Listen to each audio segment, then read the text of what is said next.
소전물을 잡았다고? 그게 사실이야, 범수야? 오범수를 부를 때 늘 이름을 부르지 않고 매번 야나 너라고만 지칭했던 독고탁은 오범수가 소기룡을 잡아오자 마치 언제 그랬냐는 듯 다정하게 이름을 부르고 있었습니다. 누가 보면 친한 형동생 사이인 줄 알 만큼 꽤나 친근하게 오범수의 이름을 부르고 있었죠. 어떻게 키워온 회사인데 소기룡의 배신으로 평생을 일궈온 회사가 사라지는 건 그에게 죽음이나 다름이 없었거든요. 죽을 위기에 놓였던 자신을 구해줬으니 이미 그에게 오범수는 원수가 아니라 은인이었습니다. 하지만 기뻐하는 독고탁과는 달리 오범수의 표정은 그렇게 밝아 보이지 않았어요. 순전히 세리를 위해 나선 일이었을 뿐 독고탁을 도와줄 생각은 추호도 없었기 때문이죠. 그런데 바로 그 순간 덤덤한 표정을 짓고 있는 오범수에게 독고탁이 한 발짝 다가서더니 오른쪽 어깨를 살며시 두드리면서 충격적인 이야기를 건네는데요. 소기룡을 잡은 오범수의 활약으로 부도 위기에서 벗어난 독고탁이 세리와 오범수의 관계를 극적으로 허락하는 이야기를 지금부터 말씀드릴까 합니다. 엄마, 이게 뭐야? 아빠랑 화해한 거 아니었어? 갑자기 이혼 소송이라니 도대체 무슨 일이냐고. 편의점에서 퇴근한 세리는 장미애가 실수로 식탁에 올려둔 이혼 소송 서류를 보자마자 화들짝 놀란 나머지 곧바로 장미애에게 따져 물었습니다. 분명히 얼마 전까지만 하더라도 웃으면서 화해하는 모습을 봤기 때문에 마음을 놓고 있었던 참이었거든요. 그런데 느닷없이 이혼 소송이라니 당연히 충격이 이만저만이 아니었죠. 순간 아차 싶었는지 잠깐 멈칫하며 대답을 못하던 장미애는 차마 오강수 얘기를 꺼낼 수 없어서 뜸을 들이다가 겨우겨우 입을 열었어요. 세리야, 미안해. 너 생각해서 너희 아빠랑 참고 살아보려고 했는데 더 이상은 안 되겠어. 결혼한다고 모든 부부들이 죽을 때까지 같이 사는 건 아니잖아. 이제 세리 너도 좋은 짝 만났으니까 엄마는 편하게 혼자 살고 싶어. 엄마가 많이 지쳐있다는 걸 눈치챘는지 세리는 그저 조용히 눈물만 흘릴 뿐 차마 장미애를 설득하진 못했습니다. 아빠가 평소에 얼마나 장미애를 들들 볶았는지 옆에서 지켜본 세리가 누구보다 잘 알고 있었으니까요. 그런데 바로 그 순간 희미하게 인기척 소리가 들리더니 독고탁이 두 사람의 대화로 들어왔습니다. 그는 흐느끼는 장미애를 잠깐 쳐다보더니 이내 코웃음을 치면서 세리를 향해 입을 여는데요. 너희 엄마가 왜 나랑 이혼하려고 하는 건지 내가 말해줄까? 그러자 장미애가 다급하게 독고탁 쪽으로 달려오더니 그의 옷깃을 집어당기며 안방 쪽으로 끌고 갑니다. 제발 그 입 좀 다물어. 다 같이 죽고 싶어. 헤어지는 마당에 서로 얼굴 붉히지 말자고요. 하지만 독고탁의 인내심은 이미 한계점에 다다른 상태였습니다. 그는 장미애의 간절한 부탁에도 불구하고 결국 돌아올 수 없는 강을 건너버렸어요. 너한테 숨겨진 오빠가 있단다. 오강수. 오강수가 네 오빠야. 그 말에 순간 세리의 가슴이 철렁 내려앉았습니다. 도저히 믿지 못하겠다는 듯 미간을 살짝 찌푸리며 되묻는 독고세리. 그게 무슨 말이야, 아빠? 오강수 팀장님이 내 오빠라고? 말도 안 돼. 그제서야 세리의 머릿속에 오범수가 했던 말이 떠올랐어요. 강수 같은 오빠가 있으면 어떨 것 같아? 당시에는 너무 뜬금없는 질문이라 아무 생각 없이 대답했었는데 그 질문의 답이 바로 여기 있었던 것입니다. 그러자 장미애가 참아왔던 눈물을 터뜨리면서 세리를 향해 고개를 숙였어요. 미안해, 세리야. 엄마가 다 설명할게. 그게 어떻게 된 거냐면 말이야. 하지만 세리는 이미 엄마인 장미애에게 너무 큰 실망을 해버린 상태였습니다. 그녀는 장미애의 말을 중간에 잘라버리고 울먹이면서 겨우 입을 열었어요. 교수님이랑 나 허락해준 이유가 결국 이거였어. 아빠한테 숨겨진 아들이 있었다는 거 들통나서 그래서 나한테 허락해주겠다고 인심 쓰듯이 말한 거였냐고. 결국 또다시 충격을 받고 집을 나가버리는 세리인데요. 세리가 차갑게 등을 돌리자마자 장미애는 독고탁을 죽일 듯한 눈으로 노려봤습니다. 이게 당신이 원하는 거야? 꼭 이렇게까지 해야 속이 시원하냐고. 그 말에 독고탁은 전혀 잘못한 게 없다는 듯이 고개를 빳빳이 들고 장미애를 향해 말했습니다. 당신이야말로 참 뻔뻔하네. 난 당신한테 분명히 기회를 줬어. 먼저 약속을 어긴 건 당신이잖아. 야, 독고탁. 그날은 강수 생일이었어. 마지막으로 내 손으로 지은 밥 한 끼.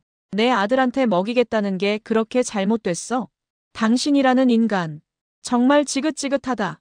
당신 얼굴만 봐도 이제 소름이 끼치니까 서류에 당장 사인해. 그래. 나도 이제 더는 못하겠다. 네 아들놈이랑 어디 얼마나 잘 사나 두고 보자. 절대 이혼해주지 않겠다고 다짐에 다짐을 했던 독고탁이지만 장미애가 이혼 소송까지 불사하겠다는데 딱히 저항할 방법이 없었습니다.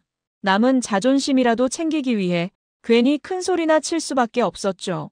어느새부턴가 집에만 오면 스트레스를 받던 독고탁은 또 회사 사무실에서 잠을 자기 위해 퇴근하자마자 사무실로 되돌아가는데요. 그런데 바로 여기서부터 독고탁에게 아주 충격적인 사건이 시작됩니다. 그것은 바로 필리핀에 머물고 있던 소전무가 기어코 한국으로의 귀국을 결심한 것이죠.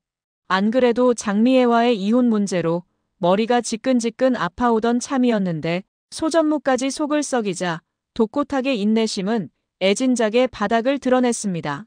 지금 들어오면 너도 죽고 나도 죽고 우리 다 죽는 거야. 소전무. 아니 기룡아. 지금까지 잘 견뎠잖아. 조금만 참으면 그 말에 소전무가 더는 참지 못하겠다는 듯 독고탁의 말을 중간에 잘라버리고 울분을 토하는데요.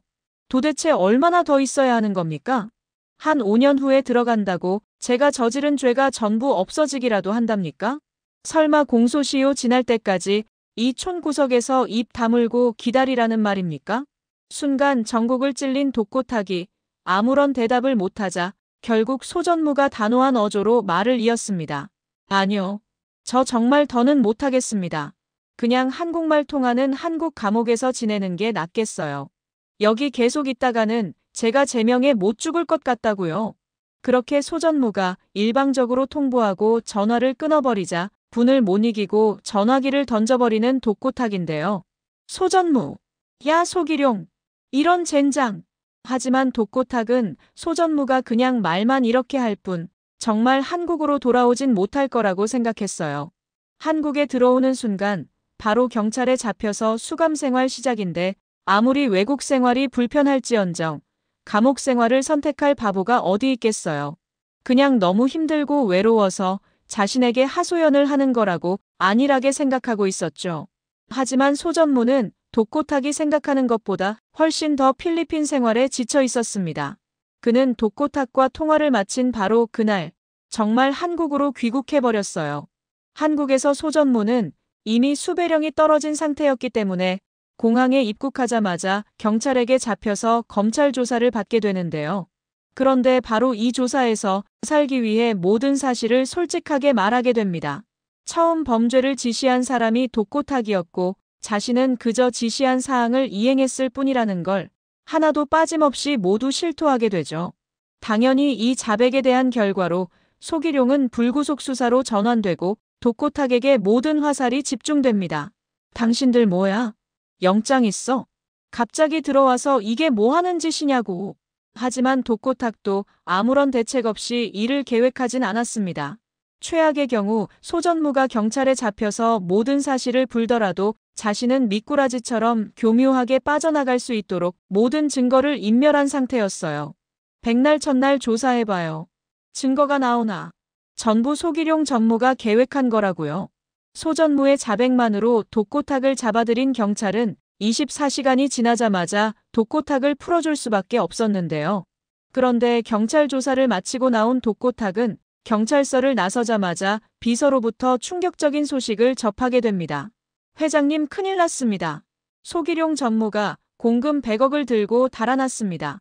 순간 독고탁의 두 눈이 크게 흔들렸습니다. 뭐라고? 그게 무슨 개소리야? 처음부터 소전무는 신라주조의 공금을 횡령할 생각으로 한국에 돌아온 것이었어요.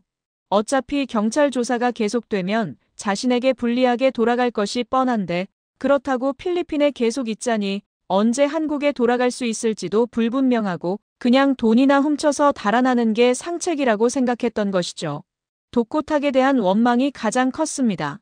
타국에서 외롭게 지내면서 곰곰이 생각을 해보니 자신만 억울하게 모든 죄를 뒤집어 쓴 것이 상당히 억울하게 느껴졌거든요.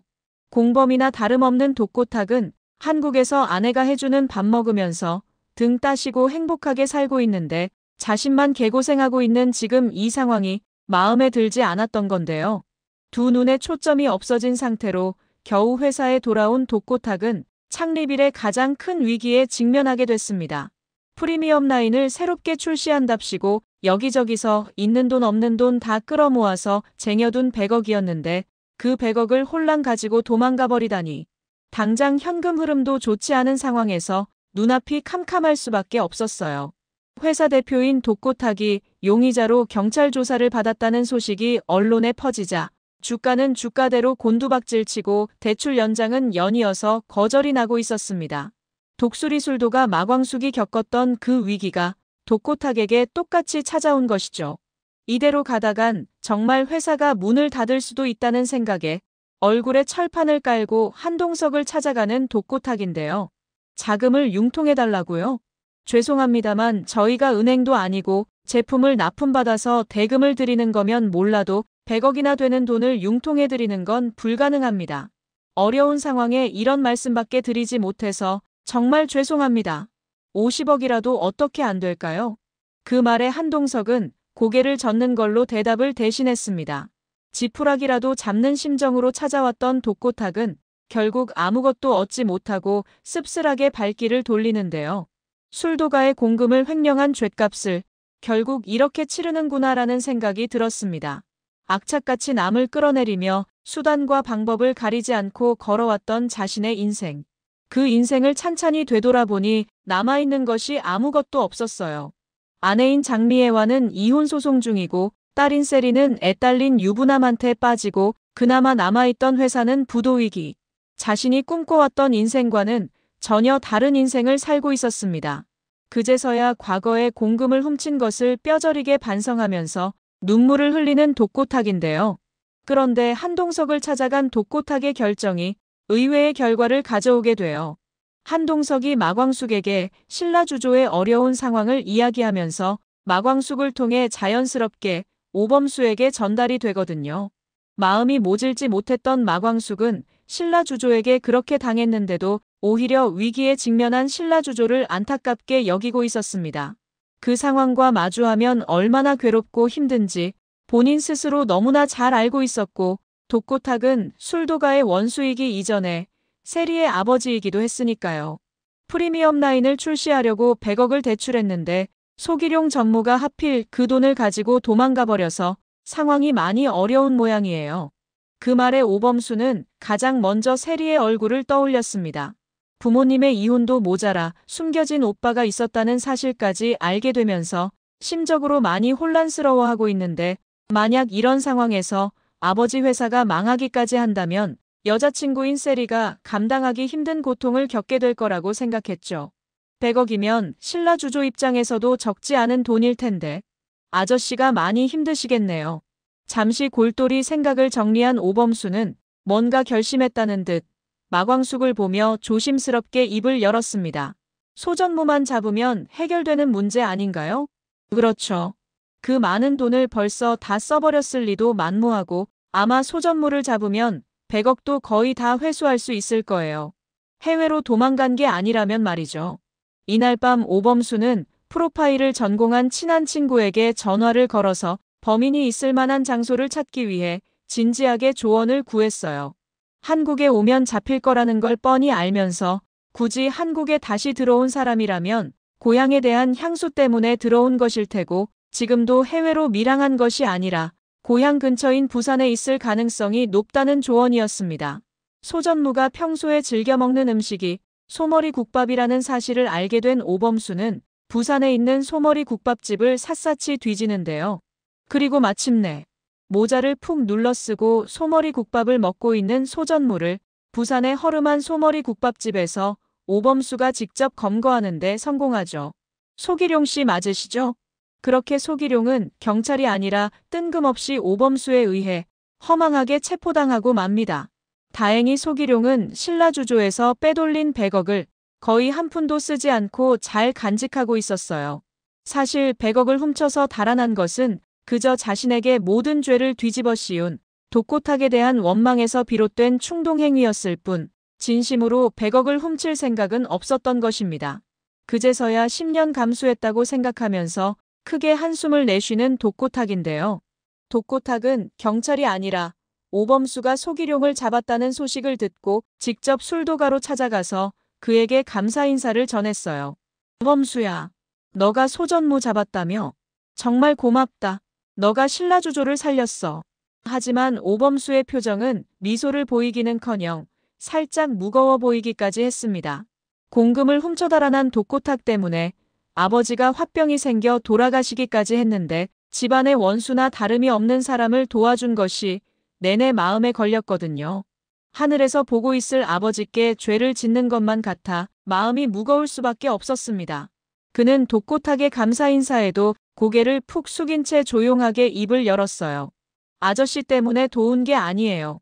세리 생각해서 도운 겁니다. 무거운 표정을 하고 있는 오범수를 보며 그가 지금 어떤 생각을 하고 있는지 독고탁도 이미 짐작하고 있었습니다.